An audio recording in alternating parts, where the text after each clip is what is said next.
Akkam jirtan kabajamtoota fi hordoftoota Jamsi Oroodhaa oduu amma nuga qabeen kabajamaa fi jaalatamaan xiinxalaan siyaasaa addunyaa obbo Jawaar Mohammad guyyaa har'aan tanaa magaalaa Jarmaniin bahuudhaan PP itti cabsee jira. Itti cabsoo qofa osoo hin taane kitaaba maqaan isaa Ani hin gaabbu jedhu eebbisiisuudhaaf har'aan tana uummata Oromoo bal'aa magaalaa Jarman jiraatanii wajjin wal arganii jiru. Amma kara oduu bal'inaa. Dubbachuu eegalaan baanaganii jiran, rirrifatanii jiran. Waggaa lamaan dabareeganii dhaabee booda waan Oromoo irraa eegamu, waan sabaaf sablammiin biyya keenyaa fi uummanni addunyaa Oromoo irraa eegatu qabatamaan agarsiisudha. Yeroo jalqabaaf as kan dhufe 2014 na fakkaata. Gaafas hedduun keessanii ni dhagama. Gaafas dura dhufu hedduun keessan yeroo isaan qurxummii raaftanii as geessanii dargaggeeyyii turtanii akkana walli dhiphattanii dachi bal'attuu rabshaa ajaa'ibaa walaa turtan. Aaraa garuu gurguddatanii mana jaarrattanii naamusa ajaa'ibaatiin wal obsitanii sagantaa kana fakkaatu qopheessuu keessanii hedduu na boonsisan warri Jarman. Yeroo hedduu akkuma hin jedhutti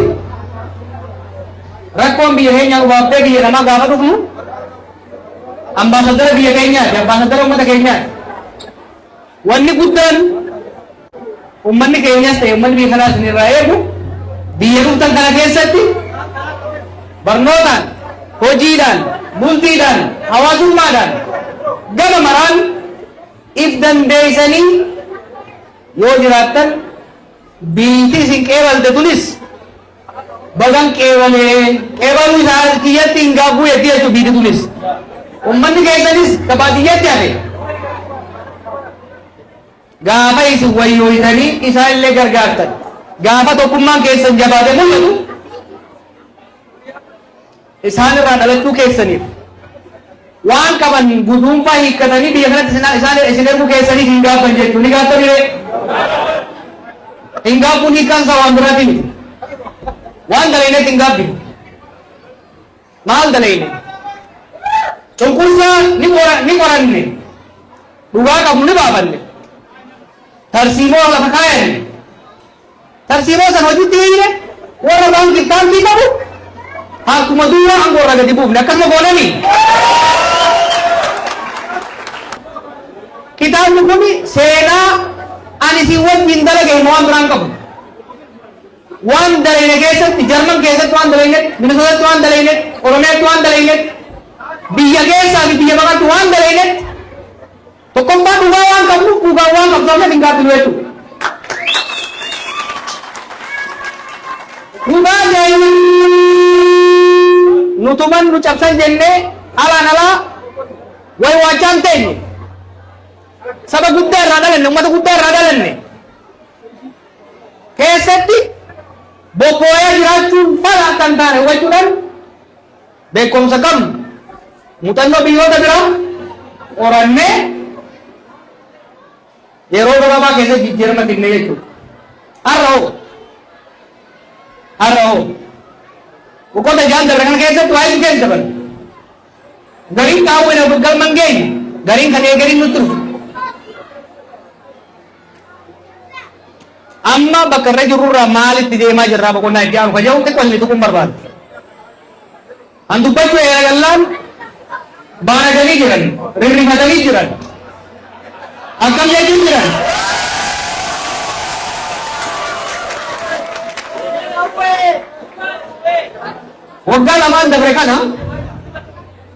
Waggaa lamaan dabre gadi dhaabee booda itti hasaasaatiin ture. Amma immoo itti iyyuun eegale.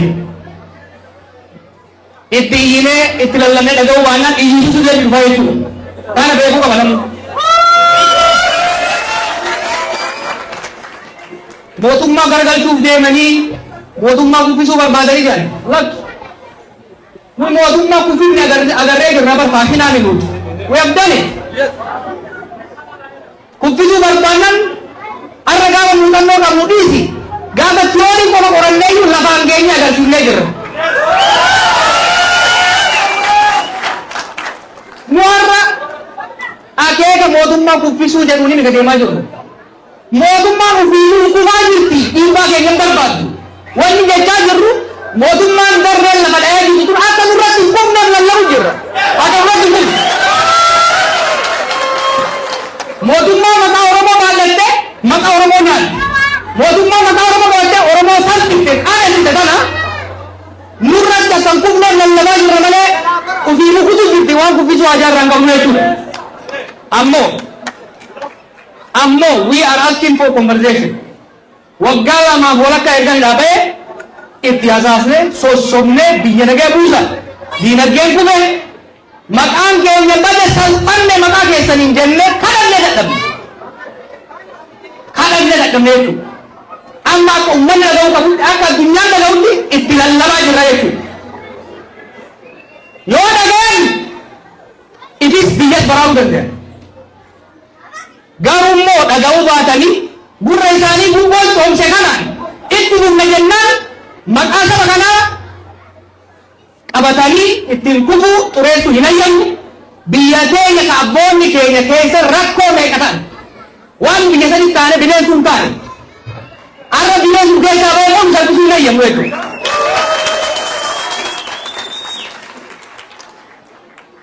We are asking for conversation. Lallabaa jirra lallaba keenya dhaggeeffadha. Raftanii fireena qabdanii raftanii fireena qabdanii quuftanii quufa keessa dabartanii boqoysanii nurratti dhootanii xurii nuti dhabu hin hayyamnu quufa sana biraan dunnaa Oromoo dhagaa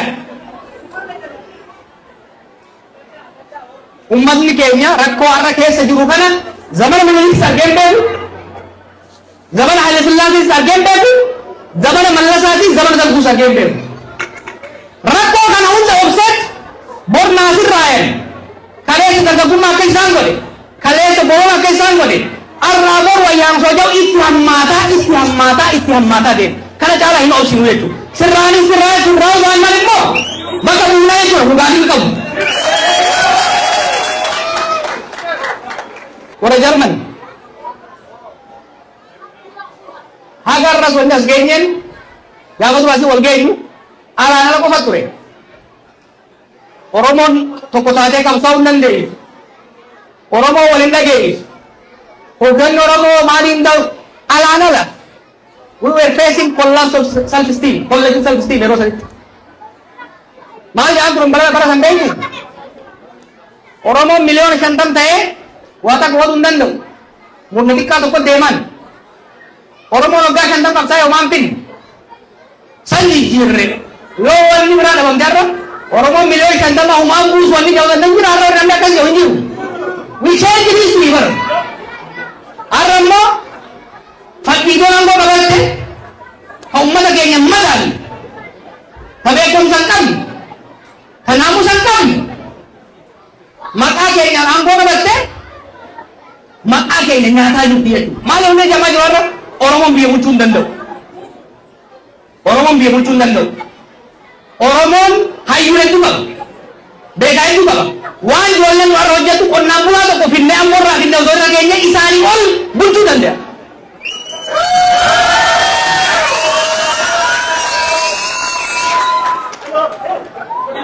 Kufaatiin isaanii, salphinni isaanii, darrinni isaanii, lattinni isaanii ummata keenya maqaa nyaatee hamilee nu buusaa jira jechuudha. Hamilee ummata keenya akkuma kaleessa Oromoon qabsoo hin danda'u jansan qabsoo agarsiifne qabsoo akka danda'u qabatamaa agarsiifnetti har'allee yoo sirraa baannan bakka isaanii ka bulchuu danda'u keenya agarsiifna jechuudha. Walii galna yartuu keessa baatee hin tuffatamnu nu ummata guddaadha nu ummata kabaja qabnu nu ummata tokkummaa qabnu nu ummata beekumsa qabnu ummata naamusa qabnu naamusaa guddanne darajaa guddanne kanaaf namu bakka jirtan kan nu gaafachuu qabdan wanti waggoota jahan kana biyya keenya irratti ta'e maqaa keenyaan raawwatame badii salphina laafina hal rabbii jaa warri kaleessaa bari yoo hatan illee gara itti geessan qaban. Namni akkami sabban haala isaa irraa hiikee hasee Dubaay ittiin galatan. Kanaaf dubbii bubbulinsinee mari'achuu deemnaa jechuudha. Ji'oota lamaan sadan afaan kana keessatti bubbulinsinee waliin mari'anne. Lakkii wanni isin jettan kun sirrii miti. Biyya akka gaarii bulchuu jirra. Yoo jedhan gadi haa bayanii isin duratti waliin haasa'uudhaaf ragaadhaaf qophii.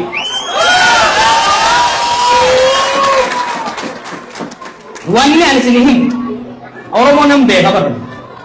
I know my people. Isin keessa akkasuma osoon hammaare akka ajaa'iba biyya bulchitan osuma akkuma qorsootti osoo isin keessa hammaare nama.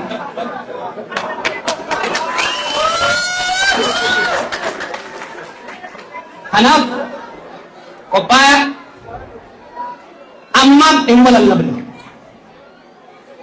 Hubadhaa waa malee kaaneen dubbannu qorannet qo'annet bilcheessinet tarsiima baafnet ummata keenya tokkoomsinet jijjiirama barbaachisaa ni finna jechuudha.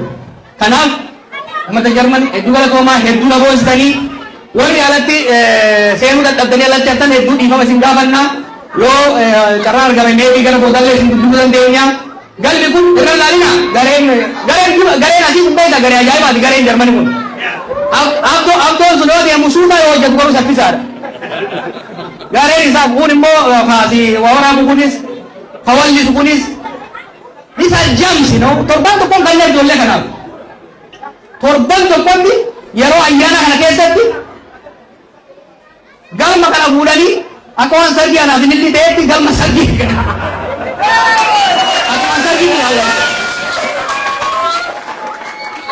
But I'm proud of the team. We have a team. Team akkana magaalota 63 keessa qabna. Dalagatti gad deebine malee addan facaane. Waa'ee tokkummaa Oromoo kanaan dabtanii. Tokkummaan Oromoon barchirichaan hin gurguratu. Oromoon uummata jumlaati.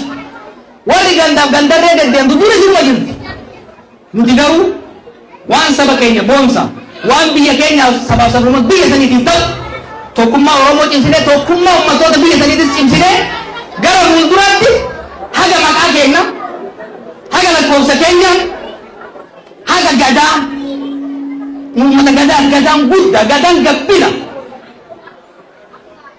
Ummata Oromootirraa waan Oromoorraa eegamu, waan sabaaf sablammiin biyya keenyaatti uummanni addunyaa Oromoorraa eegatu qabatamaan agarsiisuudhaaf deenya deeggarsa nu gootaniif waamina nu isin goonee dhuftaniif hedduu galatoomaa mee yeroo tokko tiim Jarmanii farqanaadhaa fi